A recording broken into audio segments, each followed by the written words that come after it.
Jika Anda mencari buku terlaris tentang produktivitas dan manajemen waktu, Anda akan selalu menemukan kombinasi dari ketiganya. The 4-Hour Workweek karya Tim Ferriss, Deep Work karya Cal Newport, dan Essentialism karya Greg McKeown. Buku-buku tersebut ditulis dalam rentang waktu beberapa tahun di negara yang berbeda, tetapi semuanya memiliki premis yang sama. Kita salah dalam memahami produktivitas. Dalam video ini, kita akan membahas tentang bagaimana para pekerja dengan kinerja terbaik benar-benar melakukan pekerjaan terpenting mereka dan bagaimana Anda dapat menerapkannya dalam hidup Anda. Selamat datang di Alux. Pada tahun 2007, Tim Ferriss, penulis 4-Hour Workweek, memberikan presentasi di South by Southwest. Nama saya Tim Ferriss. Jadi, ada 3 alasan mengapa Anda mungkin berbicara tentang bagaimana bekerja keras dan berjam-jam dapat merugikan apa yang sebenarnya ingin Anda capai. Saat itu Steve Jobs baru saja merilis iPhone dan Facebook mulai mendapatkan jutaan pengguna.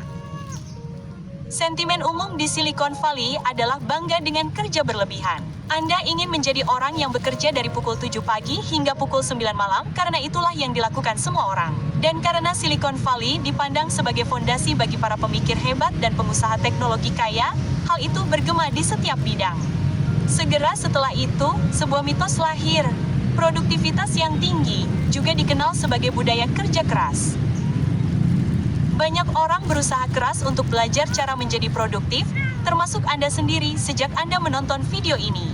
Semua orang ingin dikenal sebagai seorang pekerja keras, seorang individu yang mengubah industri yang melawan segala rintangan berhasil membangun sebuah kerajaan.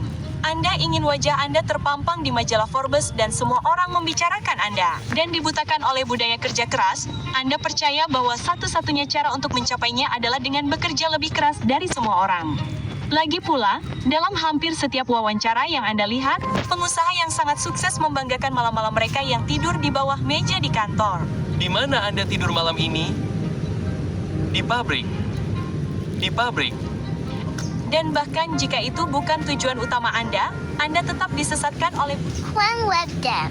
Build a professional website in 5 minutes. Log into Dan bahkan jika itu bukan tujuan utama Anda tetap disesatkan oleh budaya kerja keras.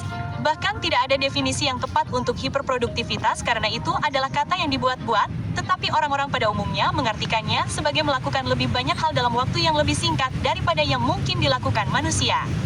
Dan ini mengarah pada industri yang sama sekali baru, bisnis produktivitas. Teknologi yang seharusnya membuat kita lebih produktif, justru membuat kita bekerja lebih lama. Di hampir setiap pekerjaan yang Anda miliki, Anda selalu aktif dalam satu atau lain cara. Anda hanya berjarak satu notifikasi.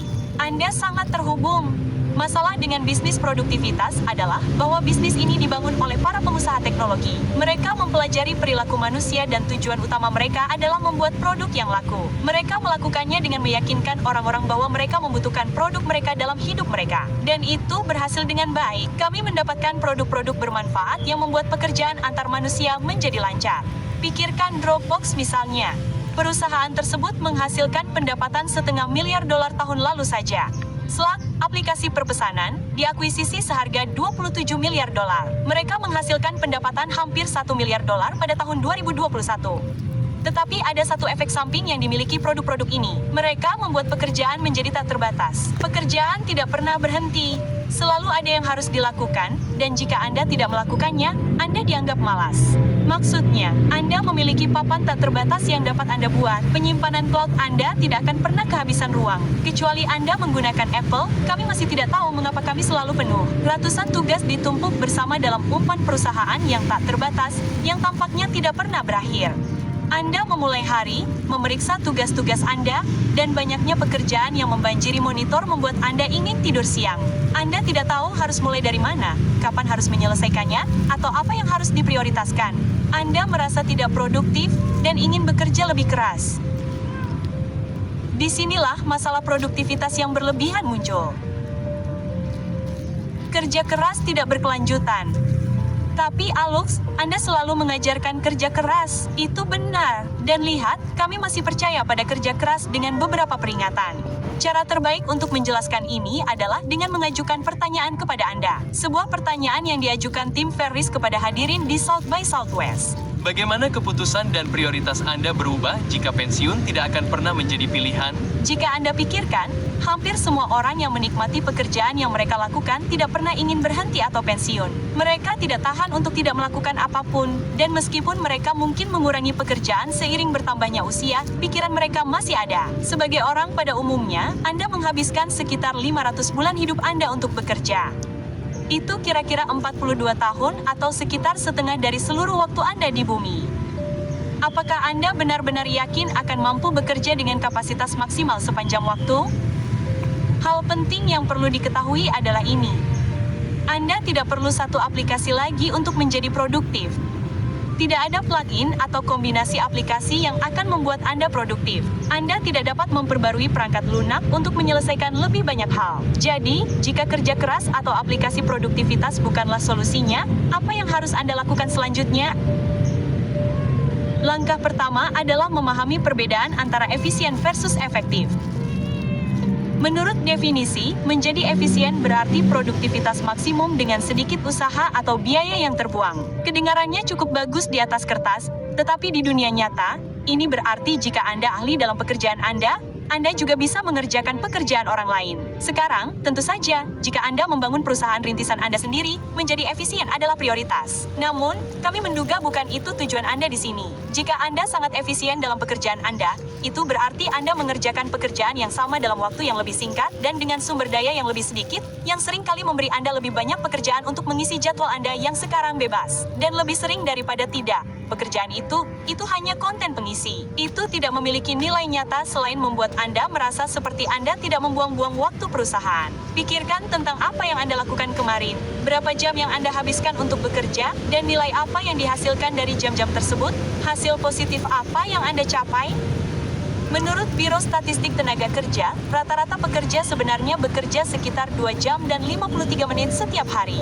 Dalam jadwal kerja 8 jam, Anda menghabiskan lebih dari separuh waktu Anda untuk tidak melakukan hal yang bernilai. Kabar baiknya adalah, jika Anda bekerja dari rumah atau memiliki kendali lebih atas waktu Anda, secara teknis, apa yang Anda lakukan sendiri dalam 3 jam sama dengan pekerjaan sehari penuh di kantor. Yang membawa kita pada menjadi efektif. Menurut definisi, menjadi efektif berarti mencapai hasil yang diinginkan. Katakanlah hasil Anda adalah menebang pohon. Jika Anda fokus untuk menjadi efisien, Anda akan menghitung sudut yang sempurna, jumlah gaya yang tepat, dan jumlah pukulan yang optimal untuk menebang pohon itu secepat mungkin. Namun, jika Anda menjadi efisien, Anda hanya perlu mengasah kapak. Ini adalah pola pikir yang sama sekali berbeda, dan ini membawa kita pada alasan Anda mengklik video ini. Cara tercepat untuk menjadi produktif. Ketiga buku yang kami sebutkan di awal semuanya berfokus pada satu hal penting. Menjadi efektif dalam hal yang tepat. Anda melakukannya dengan hanya berfokus pada tindakan yang memiliki pengaruh tertinggi. Untuk lebih memahami apa artinya ini, dalam sebuah wawancara baru-baru ini, Tim Ferriss ditanya hal ini. Bagaimana menemukan tindakan dengan pengaruh tertinggi? Dan ini adalah tanggapannya. Dalam proses penulisan minggu kerja 4 jam, ia harus berbicara dengan banyak orang.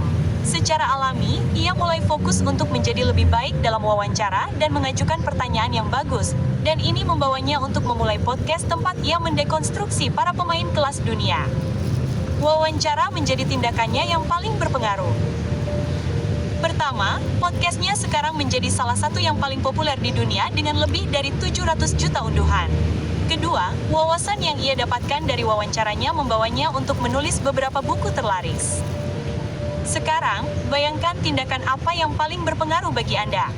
Katakanlah Anda seorang penulis, jika Anda menulis 5 halaman setiap pagi, beberapa hal akan terjadi pada Anda. Pertama, Anda membekukan pikiran Anda di alam fisik. Kedua, Anda menjadi lebih baik dalam menulis ketika Anda tidak memiliki apapun untuk ditulis. Dan ketiga, setelah sekitar 1 tahun, Anda memiliki cukup konten untuk membuat 3 novel. Menulis 5 halaman setiap hari dapat menjadi tindakan dengan pengaruh tertinggi. Dan berfokus hanya pada hal itu akan membuat Anda menjadi paling produktif. Pendekatan ini dapat diterapkan di hampir semua bidang. Begini, kunci produktivitas bukanlah dengan memiliki 18 aplikasi manajemen waktu di laptop dan mengerjakan 5 hal sekaligus. Ini bukan tentang seberapa cepat Anda dapat mengerjakan tugas tertentu atau seberapa banyak hal yang dapat Anda lakukan dalam sehari. Para pelaku terbaik di dunia hanya berfokus pada tindakan yang memiliki dampak paling besar, dan itulah cara tercepat untuk menjadi sangat produktif. Sekarang, Anda mungkin memiliki masalah dengan penundaan, tetapi untungnya bagi Anda, kami punya solusi yang tepat. Jika Anda menikmati video ini, Anda akan menyukai video berikutnya yang membahas cara menangani penundaan dan memberi Anda kerangka kerja yang terbukti dapat digunakan. Anda dapat menontonnya dengan mengeklik di sudut kanan atas atau memeriksa tautan di komentar yang disematkan. Sampai jumpa di lain waktu, Aluk Sir.